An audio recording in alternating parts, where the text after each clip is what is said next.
Mesdames et messieurs, ravi de vous retrouver pour l'actualité de cette mi-journée. À la une, le chef du gouvernement Paul Kaba Tieba est allé en personne à la rencontre des élus locaux car leur implication est capitale pour une mise en œuvre réussie du PNDS, le Plan national de développement économique et social, un nouveau référentiel de développement du Burkina qui nécessite la mobilisation de 115 000 milliards de francs CFA.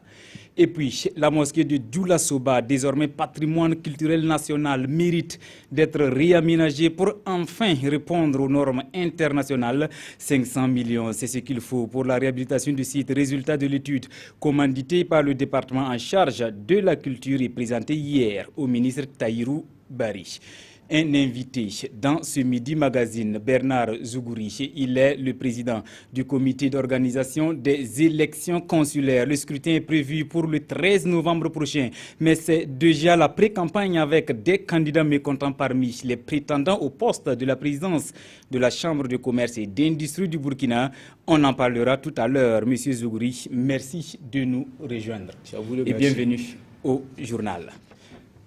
Mais tout d'abord, en marge du 6e congrès de l'AMBF, l'association des municipalités du Burkina, hier, le Premier ministre Paul Kaba Tieba a demandé aux maires de s'impliquer véritablement pour que le PNDS, le Plan national de développement économique et social, soit un succès dans sa mise en œuvre. Ce nouveau référentiel de développement du Burkina nécessite la mobilisation de 115 000 milliards de francs CFA, le point de la rencontre avec Nongba Kouda et Maïmouna Traoré.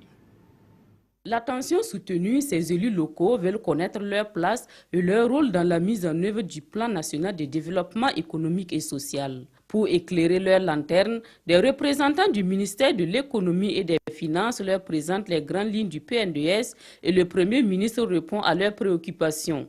Le développement du réseau routier, la sécurité, la santé, l'éducation, l'exploitation minière, la question de l'énergie, les marchés publics. Je suis réjoui de noter avec satisfaction que les autorités, avec le Premier ministre en tête, ont voulu partager la philosophie qui sous-tend la mise en œuvre du PNDS pour que nous qui sommes, les élus locaux, puissent nous en approprier et nous impliquer fortement pour sa réalisation. C'est des informations de ce genre que nous voulons pour être efficace sur le terrain. Et le Premier ministre d'insister, les élus locaux constituent un maillon important dans la mise en œuvre du PNDS. Les plans communaux de développement doivent donc traduire la vision stratégique définie dans ce référentiel de développement. Il faut maintenant qu'au niveau des collectivités territoriales, à travers notamment les plans régionaux de développement et les plans communaux de développement, ces plans-là s'inspirent des priorités qui ont été retenues dans le plan national de développement économique et social, qui lui-même traduit la vision du président Roch-Marc-Christian Kaboré. Valorisation du capital humain, développement des chaînes de valeur, construction d'infrastructures adaptées, le Premier ministre rassure, le plan national de développement économique et social prend en compte les préoccupations des élus locaux. Cap sur Dori, retenu désormais que le chef de bataillon Évariste Stéphane Somé est le nouveau commandant du 11e RIC, le régiment d'infanterie commando de Dori. La passation de charge avec Paul-Henri Damiba, son prédécesseur, est intervenue hier en présence du commandant de la première région militaire et des autorités de la région du Sahel. Images et commentaires signés Yacouba Ouedraogo et Seydou. Vous connaissez désormais le chef de bataillon Somé Donna Inalou Évariste Stéphane ici présent. Le chef de bataillon Évariste Stéphane Somé prend ainsi les commandes du 11e régiment d'infanterie commando de Dori. Il remplace le commandant Paul-Henri Damiba, appelé à d'autres fonctions.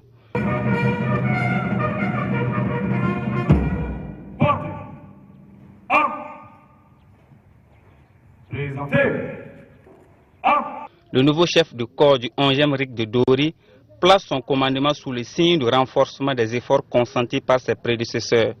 La zone dont je prends le commandement aujourd'hui est une zone, je dirais, très sensible pour l'ensemble du territoire. On travaillera donc à relever les défis qui sont, je dirais, constants au jour le jour ce qui nous imposera beaucoup plus de professionnalisme. Pour réussir cette mission, il dit avoir besoin du soutien de sa hiérarchie militaire. Le commandant Évariste Stéphane Somé est né le 15 mai 1981 à Ouagadougou. Il a occupé plusieurs fonctions et avant sa nomination, il était le chef de corps du 31e Infanterie Commando de Tenkodogo. Il est aussi titulaire de plusieurs diplômes et de plusieurs qualifications. Le commandant Évariste Stéphane Somé devient ainsi le 17e chef de corps du 11e régiment d'infanterie commando de Dori, créé en 1976. Ce régiment a pour mission, entre autres, le soutien aux autres forces de défense et de sécurité et l'exécution des tâches opérationnelles de contrôle de la zone nord.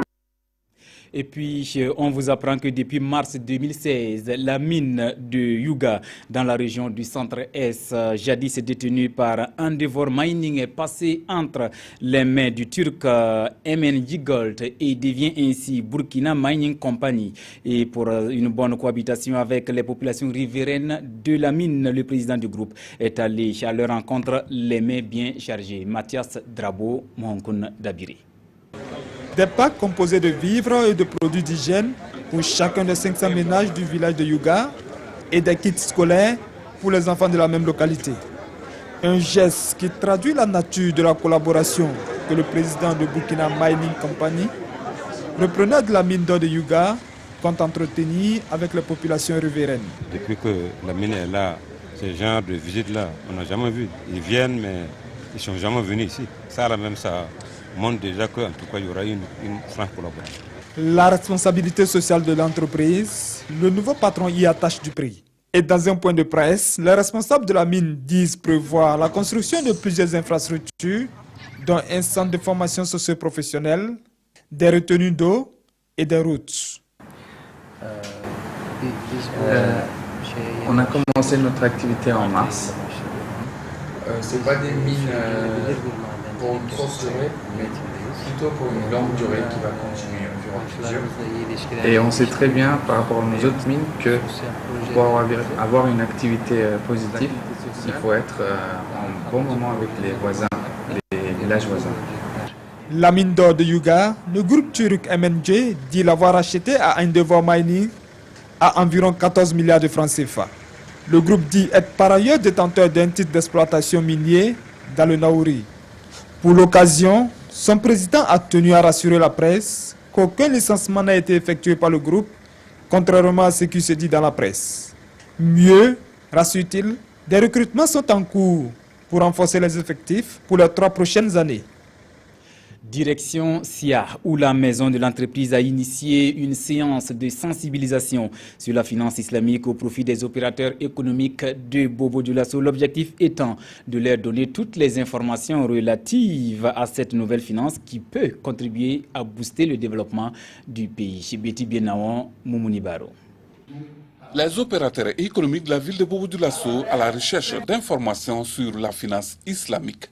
L'objectif de cette rencontre est de leur expliquer les opportunités d'accès à cette forme de finance différente de celles conventionnelles. Un peu partout dans le monde, la finance islamique se développe bien et très rapidement. C'est seulement chez nous ici, dans l'espace yomois et particulièrement au Burkina, que ça ne se développe pas. Alors parce que nous n'avons pas d'informations sur la finance islamique, on pense que c'est réservé aux musulmans. Non, donc c'est pour cela que la maison de l'entreprise a décidé de faire des sensibilisations pour montrer à tout le monde qu'il peut avoir accès à cette finance-là. La finance islamique intéresse bon nombre d'opérateurs économiques au Burkina Faso. On a compris que c'est un additif pour qu'on puisse financer nos activités. Puisqu'on a le financement classique, si ça vient s'ajouter, bon, ça peut être un truc d'oxygène pour nous. Je pense que c'est une innovation. Ça peut quand même amener un changement dans le monde économique. Comme toute autre institution financière, l'accès à la finance islamique nécessite le respect de certains principes, notamment l'interdiction d'investir dans des secteurs illicites, contraires à la morale islamique. Comme annoncé en début de journal, venons à présent à la page entretien de ce journal avec notre invité Bernard Zougouri. Il est le président du comité d'organisation des élections consulaires. La date est connue, c'est le 13 novembre prochain, mais déjà l'ambiance est à la pré-campagne. Monsieur Zougouri, à 3 mois de ces élections consulaires, où en sommes-nous Merci, M. Dandia. Merci de me donner l'opportunité de parler du processus qui est actuellement déclenché depuis le 1er août. Et sur son cours, c'est vrai que nous sommes à 3 mois des élections. Et aujourd'hui, nous sommes sur l'établissement des listes électorales au niveau des différentes provinces.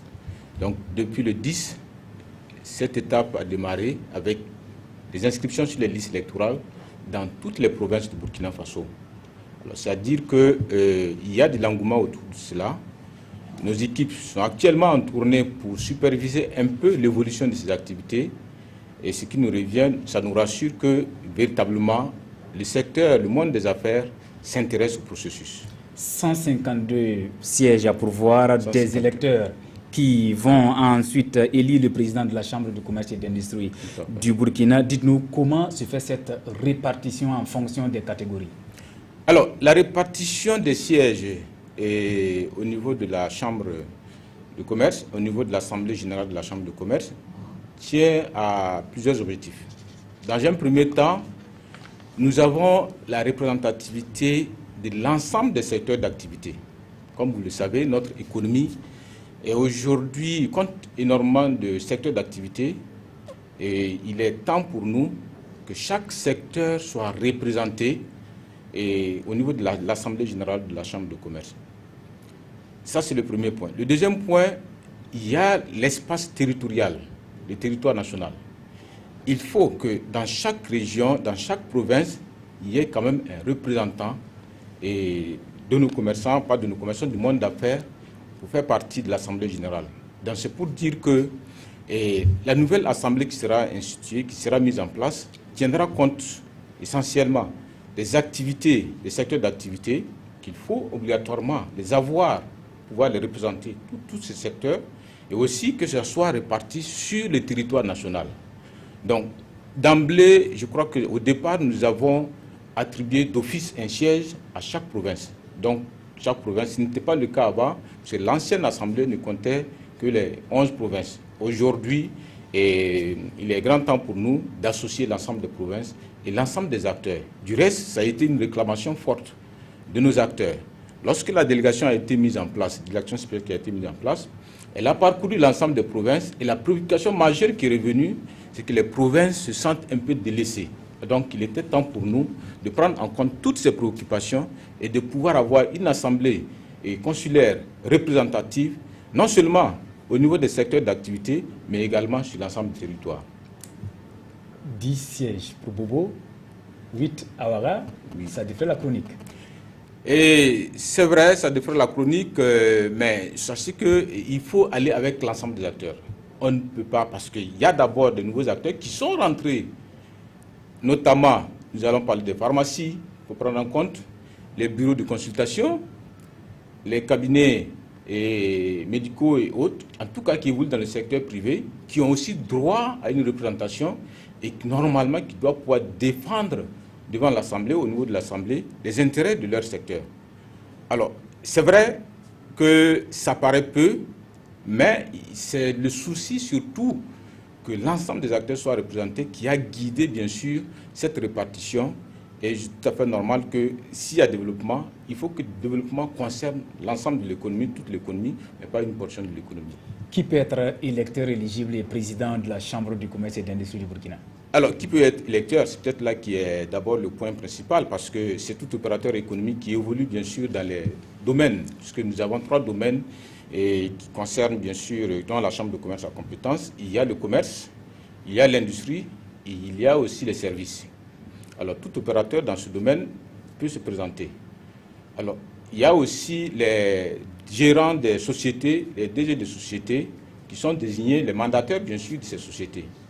Et il y a aussi les personnes physiques qui ont des affaires, qui sont responsables, qui sont dirigeants d'une entreprise. Donc, c'est pour dire qu'une fois que tu es inscrit dans le registre, sur le registre de commerce, tu peux vraiment te présenter dans les différents domaines indiqués. Mais l'innovation majeure, c'est que l'électeur qui va pour s'inscrire indique la catégorie ou la sous-catégorie dans laquelle il souhaiterait voter, puisque c'est le vote par les pairs. Monsieur Zougouri, beaucoup de sorties médiatiques ces derniers temps avec certains acteurs visiblement mécontents par rapport au nombre de la répartition et l'âge prévu par les textes 70 ans. Dites-nous franchement, d'après vous, est-ce que ces élections vont bien se passer? En tout cas, pour nous, les élections vont bien se passer. Du reste, nous avons pris toutes les dispositions, ou du moins le ministère du Commerce a pris toutes les dispositions pour que les élections se passent dans de très bonnes conditions et en toute transparence et dans l'équité. Lorsque on regarde un peu la composition des commissions, je disais tantôt que nous avons 2 commissions. Il y a la commission d'organisation des élections électorales, il y a la sous-commission contrôle des listes électorales. Chaque commission est composée de 7 membres, bien sûr, plus le secrétariat qui assure, la direction technique qui assure le secrétariat. Au niveau des membres, nous avons 3 représentants de l'administration publique, à savoir le ministère en charge de la justice qui est représenté, le ministère en charge de l'administration territoriale qui est représenté, et bien sûr le ministère du Commerce qui assure la présidence de la commission, notamment de la commission d'organisation et aussi de la commission et du contrôle des listes électorales. Il y a en plus de ça, nous avons la CENI qui nous suit, le bras armé de notre commission. La CENI qui a vraiment l'expérience, qui nous aide dans tout cela, qui suit pas à pas et qui travaille avec nous. Donc l'un dans l'autre, nous avons pour souci véritablement de rendre ces élections transparentes, équitables. Et c'est ce souci qui nous anime aujourd'hui et nous pouvons rassurer l'ensemble des acteurs qu'ils n'ont qu'à faire confiance à la commission, ils n'ont qu'à faire confiance au ministre en charge de l'organisation et leur dire que véritablement nous allons travailler à rendre transparentes ces élections.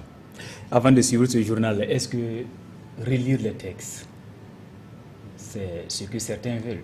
Absolument. Est-ce que c'est pensable actuellement? Et les textes ont été relus. Du reste, ça a été la mission de la délégation spéciale. Il y a eu beaucoup de concertations autour de ces textes. Il y a eu des amendements qui ont été faits. Et ce qui a d'ailleurs permis d'amener le nombre des élus de 123 qui étaient de l'Assemblée passée à 151, 152 avec l'Assemblée qui va venir. C'est pour prendre en compte, ça a pris en compte les préoccupations des uns et des autres. C'est pour dire qu'il y a eu une large concertation autour de ça.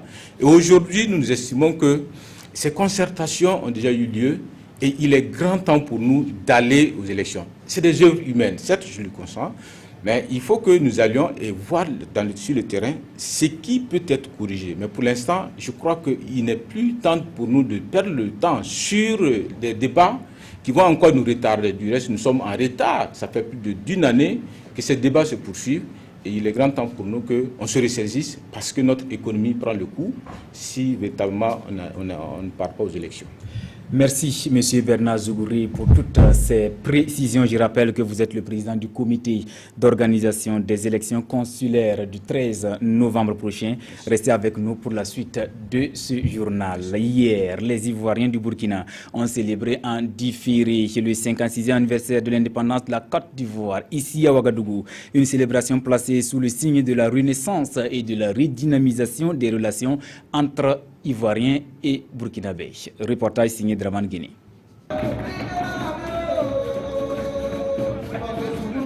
Il saute le champagne pour célébrer les 56 années de l'accession à l'indépendance de la République de Côte d'Ivoire. Cette commémoration en différé pour des raisons de calendrier a connu la présence de plusieurs autorités burkinabées qui témoignent d'ailleurs de la qualité des relations qui existent entre les deux pays. Les dirigeants ivoiriens et burkinabés, soucieux du raffermissement et de la consolidation des liens entre nos deux pays, entre les deux peuples, se sont unis depuis 2008 par un accord qui sonne plus comme un acte de mariage. Il s'agit du célèbre TAC, comme nous l'appelons, le traité d'amitié et de coopération dont nous venons de tenir tout récemment la 5e session.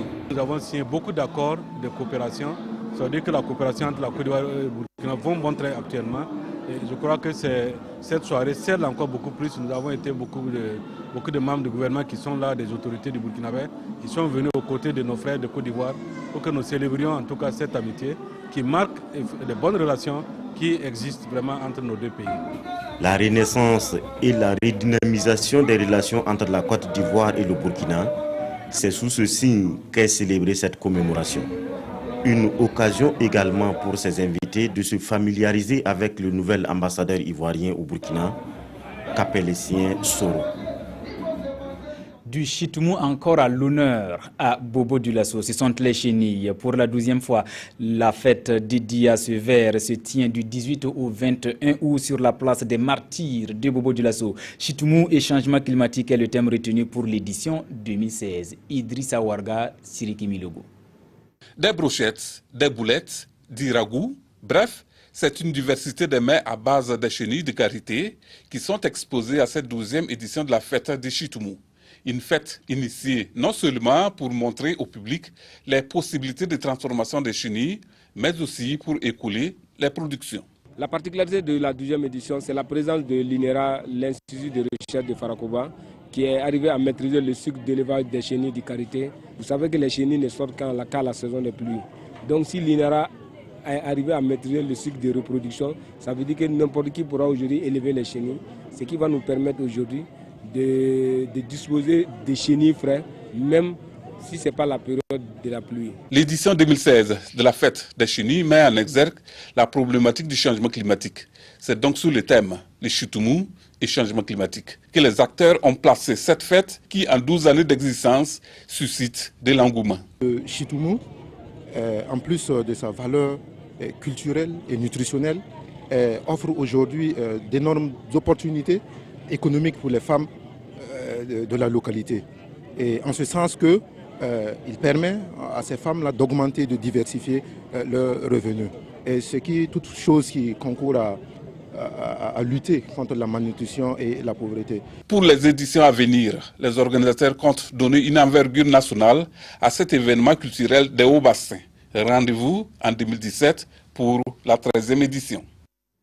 C'était un reportage de Siriki Milogo avec la voix de Moumouni Barou. On reste dans le Grand Ouest. Environ 200 élèves et étudiants du Burkina et du Niger, membres de la GIEC, la jeunesse étudiante catholique, sont en conclave à Banfoura du 16 au 24 août.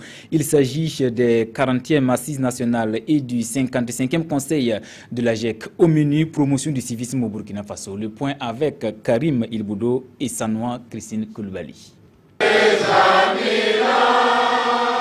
L'hymne national, ici entonné en chœur d'entrée de jeu, donne le temps à ces 40e assises nationales, couplées du 55e conseil de la GIEC, la jeunesse étudiante catholique.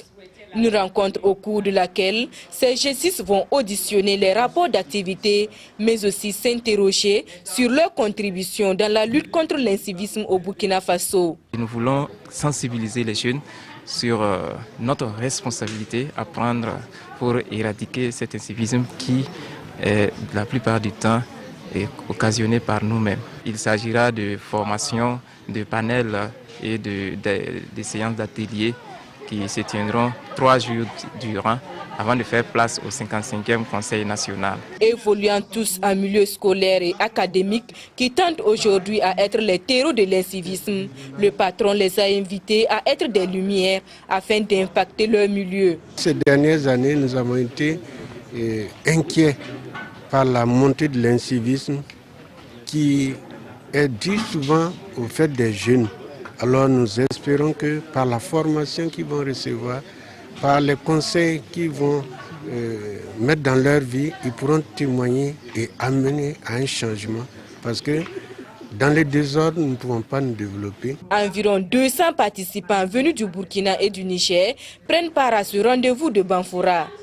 Banfoura qui sera donc la capitale de la jeunesse étudiante catholique une semaine durant, et ce pour la 3e fois. Je le disais en titre, 500 millions, c'est ce qu'il faut pour réhabiliter la mosquée de Dioulasso, désormais patrimoine culturel national. Le réaménagement consiste à améliorer le cadre pour répondre aux normes internationales. Quand on sait que cette mosquée centenaire de Dioulasso a été classée sur la liste indicative de l'UNESCO depuis 2012. à Addis Abeba. Voilà à quoi va ressembler le site de la mosquée de Dioulasso après sa réhabilitation. Ce sont là les résultats d'une étude architecturale présentée ici au ministre en charge de la culture ainsi qu'à la communauté musulmane de Bobo-Dioulasso. Vieille de plusieurs siècles, la mosquée de Dioulasso se trouve aujourd'hui dans un état de délabrement avancé. Et en tant que patrimoine culturel, le département de la culture soutient le projet de réhabilitation à hauteur de 150 millions de francs CFA. À travers la contribution qui est donnée par le ministère, c'est un symbole mais c'est en même temps une interpellation afin que tous les fils et toutes les filles de cette nation s'engagent résolument à apporter leur contribution. Ici, rien ne sera cassé. Il s'agira juste d'améliorer l'existant et surtout de renforcer la résistance de la bâtisse. Et le coût total du projet se lève à 500 millions de nos francs. Du côté de la communauté musulmane, des initiatives seront développées pour combler le manque à gagner. On va essayer d'appeler nos opérateurs économiques de la ville ainsi que les personnes ressources, nos imams. Ils vont nous aider à récolter les fonds nécessaires pour qu'on puisse venir en aide au niveau de la réhabilitation. Dans les jours à venir, un comité de gestion de la réhabilitation et de l'aménagement de la mosquée de Djoula-Soba sera mis en place. Et les travaux devraient débuter incessamment. Dans l'actualité internationale, le Pentagone a annoncé qu'il avait envoyé pour la première fois des avions américains dans le nord-est de la Syrie pour protéger les membres des forces spéciales qui conseillent les combattants kurdes bombardés pendant 2 journées consécutives par l'aviation de Bachar el-Assad. Images et commentaires. Les positions kurdes sous les bombes. Assaké, une des grandes villes du nord-est syrien, est bombardée par les forces du régime depuis 2 jours. C'est la première fois depuis le début de la guerre que l'armée de l'air pilonne les unités kurdes, car celles-ci sont considérées par Washington comme des alliés précieuses dans la région. Résultat, le Pentagone a envoyé des avions de chasse protéger la zone et ses forces spéciales qui s'y trouvent. Aucun affrontement direct n'est à déplorer, mais au sol, les dégâts sont conséquents. Regardez les magasins dans quel état ils sont. C'est un magasin d'électricité ici, une boutique de fromage là, c'est une zone civile. Nous avons été surpris que cela arrive dans des zones militaires, mais dans une zone civile, c'est vraiment surprenant. Selon une source humanitaire, les affrontements entre police kurde et forces loyalistes ont fait au moins 39 morts dans la ville. Et la tension n'est pas prête de descendre d'un cran. Moscou vient d'annoncer avoir déployé 2 navires lance-missiles en Méditerranée. Officiellement, leurs cibles sont les installations du groupe terroriste Al-Nosra. Mesdames et messieurs, c'était là notre version de l'actualité pour ce Midi Magazine. Merci de l'avoir suivi. L'information continue sur la RTB.